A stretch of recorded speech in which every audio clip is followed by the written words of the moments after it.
ఇంతకుముందు కృష్ణా జిల్లా ఎస్పీ గారు మీడియాతో మాట్లాడిన విషయాలు నేను చూశాను. వారి మీడియాతో మాట్లాడినటువంటి ప్రతి మాట ఆశాంతం చూసిన తర్వాత నాకు అనిపించింది, వారి కింద అధికారులు చెప్పిందే ఆయన దాని మీద నమ్మే ఆయన మాట్లాడుతున్నారు తప్పితే అసలు వాస్తవాలేంటి అనే దానికంటే కూడా నాతో పనిచేసేవాళ్ళు నా కింద, అంటే నేను చెప్పినటువంటి విషయాల్ని లా అండ్ ఆర్డర్ కంట్రోల్లో కానీ లేకపోతే జిల్లా అడ్మినిస్ట్రేషన్లో కానీ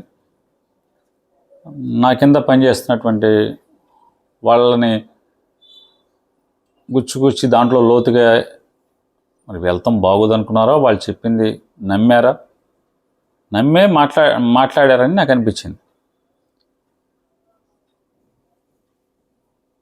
వారు దాంట్లో ఏం చెప్పారంటే, నేను పోలీస్ స్టేషన్కి వెళ్ళి మేకల సుబ్బన్ని, మా వైఎస్ఆర్ కాంగ్రెస్ పార్టీ పట్టణాధ్యక్షుడిని, మీరు అరెస్ట్ చేయడానికి వెళ్ళలేదు, విడిచిపెట్టండి అని చెప్పని నేను దబాయించాను, పోలీసుల్ని థ్రెటన్ చేశానని మాట్లాడారు. వాస్తవంగా జరిగింది కూడా ఒకసారి మీరు పూర్వపరాలు మీ సీసీ ఫుటేజీలు తెచ్చుకోండి. 2 పోలీస్ స్టేషన్లో, మీ డిఎస్పీ ఆఫీస్ కింద ఉన్నట్టు పోలీస్ స్టేషన్లో కానీ లేదా Chilakalapudi police station, Machilipatnam police స్టేషన్లో, చిలకలపూడి పోలీస్ స్టేషనా మచిలీపట్నం పోలీస్ స్టేషన్లో, రెండిట్లో కూడా సీసీ ఫుటేజీలు చూసుకోండి ఒకసారి. ఈరోజు ఉదయం సుబ్బన్న గారు స్టేషన్కి వెళ్ళాడు. స్టేషన్కి వెళ్తే దేనికోసం వెళ్ళారు? మళ్ళీ ఇచ్చిన నోటీస్ మీదే మాట్లాడటానికి వెళ్ళారు. వెళ్తే సిఐ గారు అక్కడ ఉన్నారు, సిఐ గారు వాళ్ళందరూ ఎస్ఐ గారు అక్కడ ఉన్నారని చెప్పారు. ఎక్కడున్నారంటే చిలకలపూడిలో డిఎస్పీ గారి ఆఫీస్ దగ్గర ఉన్నారన్నారు. సుబ్బన్న అక్కడికి వెళ్ళాడు. వెళ్తే వెళ్ళినోడిని కూర్చోబెట్టి మాట్లాడారు. ఆ పని ఉంది కాసేపు కూర్చోమని చెప్పారు. సుమారుగా ఇప్పుడు ఉదయం 9:30 10కి వెళ్ళినట్టుగా సుబ్బన్న గారి భార్య నాతో చెప్పింది. అయిపోయిన తర్వాత 1:30కి నాకు మేకల సుబ్బన్న గారి భార్య నాకు ఫోన్ చేసింది. ఫోన్ చేసి సుమారుగా ఆ ప్రాంతం 1 గంట 1:30 ప్రాంతంలో మేకల సుబ్బన్న గారి భార్య, మావయ్య గారు మీ అబ్బాయి ఇప్పుడు పోలీస్ స్టేషన్ కనపడి వస్తా అని చెప్పి వెళ్ళాడు, ఇంతవరకు రాలేదు, ఫోన్ చేస్తుంటే నాతో ఏదో మాట్లాడాలంటున్నారులే, వస్తాలే ఉండి అంటున్నాడు. అలా అరగంట పావు గంట చెప్తూ వస్తున్నాడు. ఇప్పుడు 1:30 అయింది. ఇంట్లోనేమో మా మేనగోళ్ళ పెళ్ళి ఉంది, రేపు రాత్రికే మొత్తం పెళ్ళంతా మేమే చేయాలి, మా ఆడబడుచు భర్త గారు లేడు కదా, మాకేం అర్థం కావట్లేదు, కంగారుగా ఉందండి అని చెప్పి ఆవిడ ఫోన్ చేసి ఆందోళనగా నాకు ఫోన్ చేస్తే నేను చిలకలపూడి పోలీస్ స్టేషన్కి వెళ్ళటం జరిగింది. సహజంగా ఒక రాజకీయ నాయకుడిగా లేదా ఒక జిల్లా పార్టీ అధ్యక్షుడిగా 25 ఏళ్ళ నుంచి ఇక్కడ రాజకీయాలు నడుపుతున్నాడుగా నేను పోలీస్ స్టేషన్కి వెళ్ళానంటే ఆ చుట్టుపక్కల నన్ను చూసినాడో, రోడ్డు మీద చూసినాడో వస్తారు, సహజం. వచ్చినప్పుడు వెళ్ళాం పోలీస్ స్టేషన్కి. దొమ్మికి వెళ్తారా పోలీస్ స్టేషన్కి? ఎందుకు వెళ్తారు? వెళ్ళాం. ఏంటి సుబ్బన్న అని అడిగాం.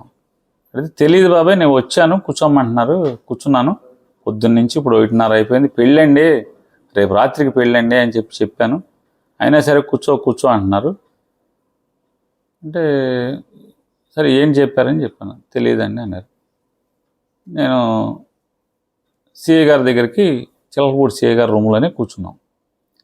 ఏంటి సిఐ గారు ప్రాబ్లం? ఆయన నాతో మాట్లాడలే. ఎందుకు? నేను సుబ్బంతమ్మ, ఆయన ఏదో సుబ్బన్న గారితో ఆయన ఏదో ఫోన్ చూసుకుంటున్నాడు.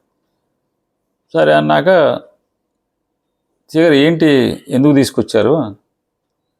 పని నుండి తీసుకొచ్చాములే అన్నాడు. పని ఎందుకుండండి, మీరేమన్నా ఇతన్ని అరెస్ట్ చేయడానికి తీసుకొచ్చారా? తీసుకొస్తే ఏ ఎఫ్ఐఆర్ మీద తీసుకొచ్చారు, ఎందుకు తీసుకొచ్చారు? మేము చెప్పాల్సిన అవసరం లేదండి, ఎవరైనా తీసుకురావచ్చు అన్నాడు. అట్ట తీసుకొస్తారండి, నోటీస్ ఇచ్చి తీసుకురావాలి, లేదా అరెస్ట్ చేస్తే ఎందుకు అరెస్ట్ చేస్తున్నారు చెప్పండి. నా స్టేషన్లో కాదులేండి, మచిలీపట్నం స్టేషన్లో అని. మరి మీ దగ్గర కూర్చోబెట్టుకున్నారుగా అంటే ఆ స్టేషన్ మచిలీపట్నం పోలీస్ స్టేషన్ కూడా నేనే సీఐ అని అన్నాడు. సరే ఎవరికి చెప్తారు, దాని జ్యూరిస్డిక్షన్ దాని సూపర్వైజరీ ఆఫీసరు ఆర్పేటలో ఉన్న సిఐ గారు, మీరెందుకు అవుతారు, మీరు కాదు కదా అని చెప్పాను. అంటే ఆయన అంటే మేము కాకపోతే నేను తేకూడదా అన్నాడు. ఎలా తెస్తారు, ఎందుకు తీసుకొస్తారండి, ఆ కన్సర్న్ సిఐ ఉండాలి, మీరెట్లా విత్హెల్డ్ చేస్తారు, తీసుకుంటే వచ్చినండి మీరెట్లా విత్హెల్డ్ చేస్తారు, అతను ఎస్ఐ గారి కోసం వచ్చాడు, మీరెట్లా విత్హెల్డ్ చేస్తారండి అని. ఇక మేము ఎవరినైనా విత్హెల్డ్ చేయొచ్చు, మా ఇష్టం, మేము మాట్లాడతాం అన్నట్టు. మీకు ఆ చట్టం ఏమంటే చట్టాలు ఉంటాయి, మానవ హక్కులు ఉంటాయి, రూల్స్ ఉంటాయి, ఏదైనా దాని ప్రకారమే మనం వెళ్ళాలి తప్పితే మనం ఎట్టా విడిగా మన ఇష్టం వచ్చినట్టు మనం చేయటానికి ఉండదు కదా అని. మీరు కాసేపు ఆగండి, ఆ కన్సర్న్ పోలీస్ స్టేషన్కి పంపిస్తాం ఇతన్ని, మేము వెళ్ళమంటే మేమే వెళ్తామండి అన్న. అక్కర్లేదు, మేము ఎస్ఐని పిలిచి చెప్తామన్నారు. ఫోన్ చేశారు, మరి ఎస్ఐ గారు ఎక్కడికో కాసేపటికి ముందు స్టేషన్లో లేరు అని సుబ్బని చెప్పాడు. పొద్దున్న లేరు బాబు, వెళ్తే ఇక్కడ ఉన్నారన్నారు. అక్కడి నుంచే బయటికి వెళ్ళారన్నారు. సరే వచ్చారు ఎస్ఐ గారు. వచ్చాక సుబ్బన్న నువ్వు నోటీస్ 41 నోటీస్ ఇచ్చిన తర్వాత నీకు దగ్గరికి వచ్చాడా అన్నారు. వచ్చాడు సార్ అని చెప్పాడు ఆయన. అట్ట కదయా, వచ్చి నీకేమైనా సమాధానం చెప్పాడా అంటే, వచ్చాడు సార్, దీని మీద వచ్చాడు నా దగ్గరికి, సమాధానం చెప్పి వచ్చేళ్ళాడు. ఎన్నిసార్లు వచ్చాడు అడగండి. ఆయన మాట్లాడట్లా. ఎప్పుడైతే ఈయన దబాయించి సరిగ్గా మాట్లాడని గట్టిగా మాట్లాడడం కానీ ఆయన సైలెంట్ అయిపోయాడు.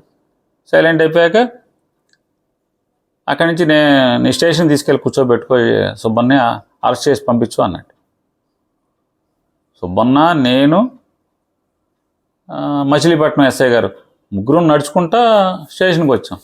స్టేషన్కి వచ్చి ఏమన్నా సుబ్బన్ని వెనకాల కూర్చోమంటారా అని అడిగా. వెనకాల ఎందుకంటే లోపలికి పదండి అన్నారు. లోపలికి వెళ్ళి కూర్చున్నాం. ఎస్ఐ గారు ఎస్ఐ సీట్లో కూర్చున్నాడు, ఎస్హెచ్ఓ సీట్లో కూర్చున్నారు. మాట్లాడుతున్నాం. కాస్త తొందరగా పెళ్ళి ఉందండి, మీరు ఏదంటే తొందరగా రిమైండ్కి పెట్టేసేయండి, పెడితే ఏదో తిప్పలు ఏదో కోర్టులోనే పడతాం, తొందరగా పెట్టేసేయండి, కాస్త మీరేమైనా చేయగలిగితే కాస్త తొందరగా వేయండి అని పెట్టేస్తానండి అని చెప్పి మాట్లాడుతుంటే సిఐ గారు వెనకాలే విలేకరులు కూడా వచ్చారు. సిఐ గారు వచ్చి ఎస్ఐని లేకమన్నాడు. ఎస్ఐ గారు కూర్చోలో సిఐ గారు కూర్చున్నాడు. కూర్చొని కూర్చొని మామూలుగానే కూల్గానే జరుగుతుంది, మాట్లాడుతున్నాం. ఏంటంటే తొందరగా పెట్టేయండి సిఐ గారు, రిమైండ్కి పెట్టేస్తే కోర్టుకు వెళ్ళి తెచ్చుకుంటాం అని చెప్పి మాట్లాడే చెప్తే, సుబ్బన్ని నువ్వు వదిలిపెట్టు, ఎలా అరెస్ట్ చేస్తావు, మీ ఇష్టం, మీరు మాతో పాటు అక్కడ ఏఆర్ ఎస్ఐ గారు ఉన్నాడు, ఏఆర్ కానిస్టేబుల్స్ ఉన్నారు, స్పెషల్ పార్టీ వాళ్ళు, ఇంకా పోలీసులు చాలామంది ఉన్నారు, కానిస్టేబుల్స్ ఉన్నారు, స్టేషన్లో అడగండి. నేను సుబ్బన్ని వదిలిపెట్టాయి, నువ్వు ఎందుకు తెస్తారు మీరని నేను మాట్లాడానా? పొరపాటును మాట్లాడలా. మీరు అరెస్ట్ చేస్తే ఏ కేసు కింద అరెస్ట్ చేస్తున్నారో నాకు నోటీస్ ఇవ్వండి, మీకు ఎట్లా ఇస్తాను, మా అబ్బాయి అంటే నువ్వు చుట్టమని మాకేంటి లెక్క అన్నాడు. నేను చుట్టం కాదని మీ దగ్గరే ఉందండి, అతన్ని అడగండి అంటే మా బాబాయ్ అండి అన్నాడు. మా అన్న కొడుకు అండి, వాళ్ళ నాన్న నేను కజిన్స్, మా అన్న కొడుకు, నేను బంధువును కదా, నాకు ఇవ్వండి, పోనీ ఎందుకు అరెస్ట్ చేస్తాను నాకు ఇవ్వండి అని చెప్పంటే, సర్లేండి మేము వాళ్ళ భార్యకి ఇస్తాం. భార్య ఏంటండి, ఇక్కడ బంధువుని ఇక్కడే ఉన్నా కదా, వాళ్ళ బంధువుని, అతను చెప్తున్నాడు కదా బాబాయ్ అని, ఇంకెవడు కావాలి, నాకు ఇవ్వండి, వాళ్ళ బాబాయ్కి ఇచ్చామని రాసుకోండి, ఎందుకు అరెస్ట్ చేస్తున్నారు, ఇచ్చేసి అరెస్ట్ చేసేయండి, రిమైండ్ పంపించుకోండి.